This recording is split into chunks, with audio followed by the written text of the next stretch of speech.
Hey everyone. Welcome back to the Chill English Podcast, your space to relax, learn, and grow in both English and life. I'm Brian. And I'm Lily. We're so glad you're here with us today. And wow, we've got a topic that might feel a little uncomfortable at first, but also super important. Absolutely. Today we're talking about something most people struggle with, saying no. Yup, that tiny two-letter word that feels so hard to say sometimes. Oh yes, saying no to people, to extra work, to invitations you don't want to go to, or even to your own overthinking brain. It's tough, right? It really is. And let me be real for a second. I used to be a total people pleaser. I said yes to everything, even when I was exhausted. I thought I was being nice. But really, I was burning myself out. That's such a common story. We're taught that saying no is rude or selfish. But guess what? Saying no is actually self-care. It's a way to protect your time, your energy, and your mental health. Exactly. So in this episode, we're going to break it down. Why is it so hard to say no? How can we get better at it? And of course, we'll teach you some great English phrases and words to help you talk about boundaries in daily life. Plus, we'll share some real-life tips, do a little role play, and give you a free PDF at the end with all the vocab and sentence examples. So grab your tea, get comfy, and let's talk about how to take care of yourself, one no at a time.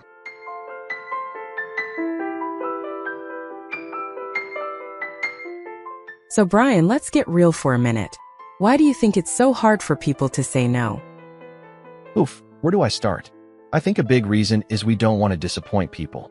We want to be liked, to be helpful. Saying no can feel like we're being mean, or even selfish. Totally. I used to feel guilty every time I said no. Even when I was already tired or stressed, I'd still say yes to things, just to avoid hurting someone's feelings. And you know what? That guilt is strong. But what we don't realize is, we end up hurting ourselves when we always say yes. Our time, our health, our peace, it all gets drained. Right. Some people even think that if they say no, others will stop liking them, or think they're lazy or unkind. Exactly. There's also something called people-pleasing, when you do things just to make others happy, even if it's not good for you. Yes, and that pressure can come from family, friends, or even work. Sometimes it's cultural too. In some cultures, saying no to elders or authority figures is seen as disrespectful. Oh yeah, that's a big one. I remember growing up, if I said no to an adult, it was like, how dare you? So you grow up thinking no is dangerous. But really it's necessary. If you say yes to everything, there's no space left for you, for your rest, your dreams, or even your peace of mind. And saying yes when you mean no, it creates resentment. Like you agree to help, but inside, you feel annoyed or stressed. Exactly. And that stress builds up over time. It turns into burnout, physical and emotional exhaustion. Not fun. So true. But don't worry, guys. This episode isn't about blaming anyone. We've all been there. The good news is, you can learn to say no, and we're going to help you do just that. Step by step, with kindness, confidence, and of course, good English. Stick with us. Up next, we'll talk about the power of saying no, how it can actually change your life in a good way.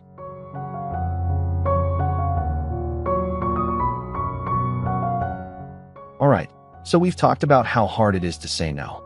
But now, let's flip the script. Saying no isn't just about turning something down. It's about taking your power back. Yes, saying no is actually a way of saying yes to yourself, your time, your peace, your energy. I love that. You're not rejecting the person, you're protecting your own limits. And when you protect your boundaries, you become more confident and clear about what matters to you. Let me give you an example. Last month, a friend invited me to a late-night party.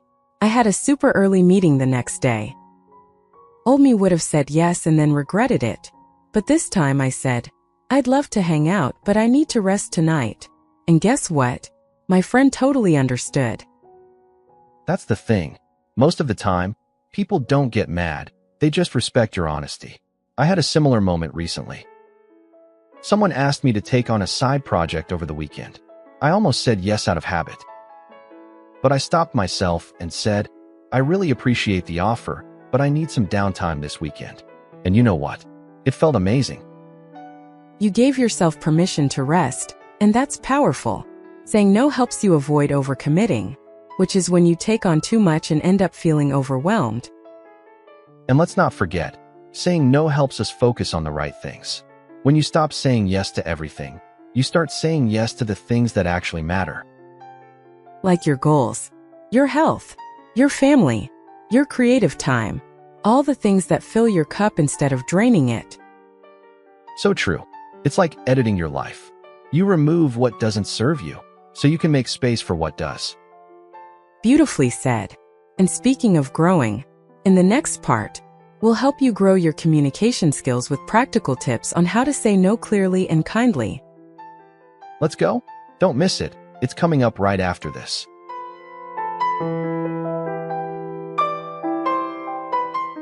Okay, so we've talked about how hard it is to say no and why it's actually a good thing.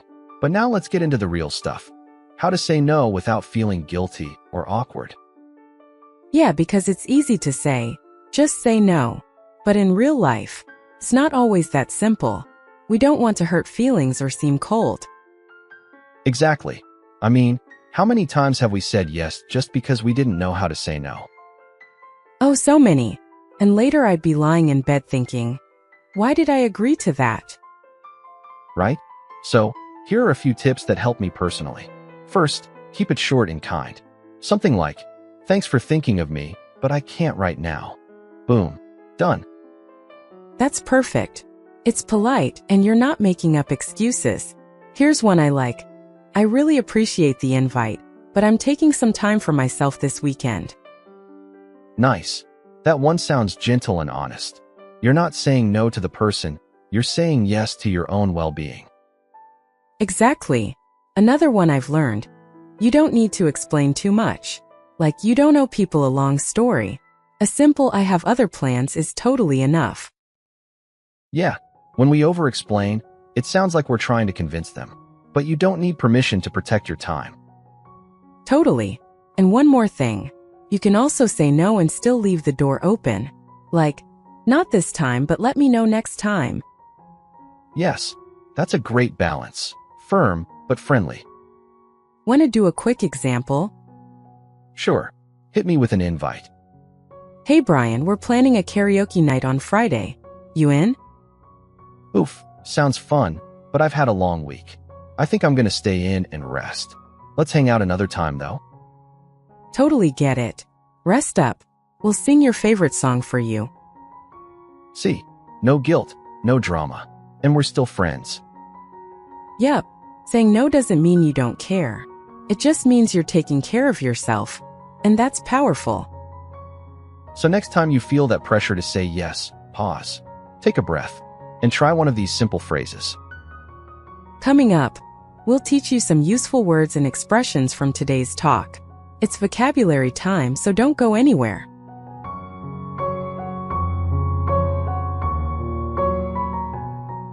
Okay, friends, it's vocabulary time. Let's take a moment to learn some useful words and phrases we talked about today. Yeah, these are words you can actually use in real life, not just for tests, but for real conversations. Let's go? First up is people pleaser. You've probably heard this one before.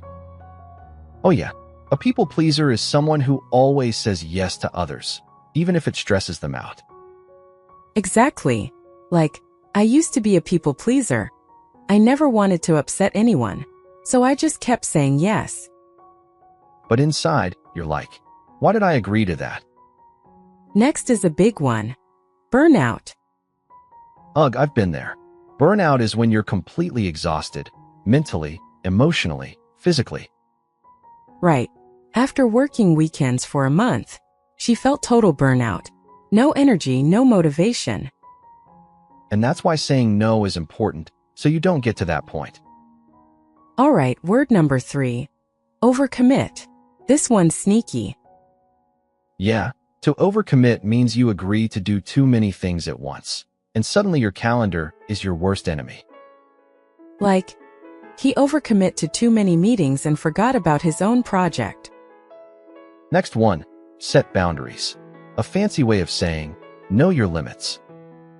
Yep, it's like saying, hey, I'm okay with this, but not that. For example, I set boundaries with my work emails. I don't check them after 7 p.m. Nice one. Boundaries equals peace. Now this one sounds really polite. Gracefully decline. That's just a gentle way to say no, right? Yep, like, I really appreciate the invite, but I'll have to gracefully decline this time.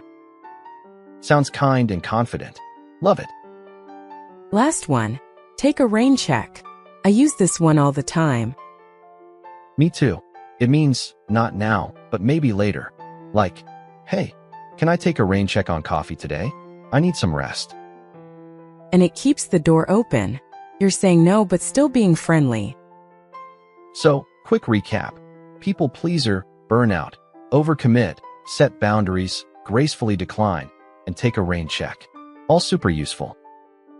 We've also made a free PDF with these words, meanings, and example sentences. So check the description and download it. Coming up next, we're wrapping things up with some motivation and final thoughts. Let's finish strong.